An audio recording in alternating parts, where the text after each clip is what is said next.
আসসালামু আলাইকুম সকল মুসলমান ভাই ও বোনেরা, হিন্দু কিংবা অন্যান্য ধর্মের দাদা দিদিদের জানাই আমার পক্ষ থেকে আদাব কিংবা নমস্কার। যারা প্রেমে পাগল, প্রেম করতে পারতাছেন না, আপনার একটা মেয়েকে পছন্দ হয়েছে, ওই মেয়েকে আপনি অফার দিয়েছেন, ওই মেয়ে আপনাকে ভালোবাসে না। এই নস্কার দ্বারাই যদি কাজ করেন, ওই মেয়ে আপনার জন্য পাগল হয়ে ছুটে আসবে, আপনাকে ভালোবাসবে এবং কি আপনি যখন যা বলবেন তাই শুনবে। সেই মেয়ে আপনার কথায় উঠবে বসবে, আপনি যখন যা বলবেন তাই শুনবে। স্ক্রিনের দ্বারা নস্কার দ্বারাই দেখে বুঝে কাজ করবেন। আমি যেভাবে নিয়ম বলে যাবো, ওই নিয়মটি মেনে কাজ করবেন। ১০০% কাজের রেজাল্ট পাবেন ইনশাআল্লাহ।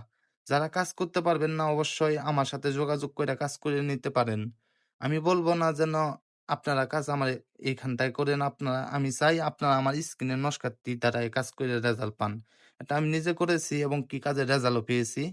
স্ক্রিনে দেওয়া নকশাটি যেভাবে আমি আঁকাইছি, আমার মতন কালো কলম দিয়ে আঁকাবেন। এইখানে দেখতে পাচ্ছেন নাল কলম দিয়েও আঁকাবেন। যেভাবে আঁকাইছি, এটা আপনি শুক্রবারের দিন শুক্রবারের দিন রাতে ১২টার সময় এই নকশাটি আঁকাবেন।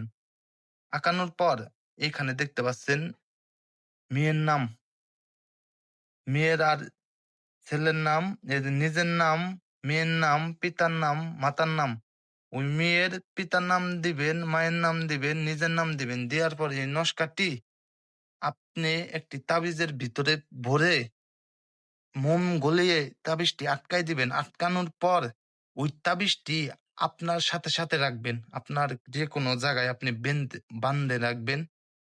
বান্ধে রাখার সাথে ৩ দিন, জুলুমে ৩ দিনের উপরে যাবে না। ৩ দিনের ভিতরে আপনার ভালোবাসার ব্যক্তি আপনার প্রতি পাগল হয়ে যাবে। এখানে আপনার নাম দিবেন, এখানে মেয়ের নাম দিবেন, এইখানে আপনার পিতার নাম দিবেন, এইখানে ওই মেয়ের মাতার নাম দিবেন। দেওয়ার পর আপনি কাজটি সম্পূর্ণ করবেন। তাবিজটি ভরে আপনি কোমরে রাখবেন। রাখার সাথে ৩ দিনের ভিতরে ওই মেয়ে আপনার প্রতি পাগল হয়ে আপনার কাছে চলে আসবে। সকলেই যেভাবে বললাম সেরকমভাবে কাজ করবেন, নিয়ম মেনে বুঝে কাজ করবেন, তাহলে কাজের রেজাল্ট পাবেন। এবং কি আমার চ্যানেলটি সাবস্ক্রাইব করবেন এবং কি লাইক, শেয়ার, কমেন্ট করবেন। সকলে ভালো থাকেন। আসসালামু আলাইকুম।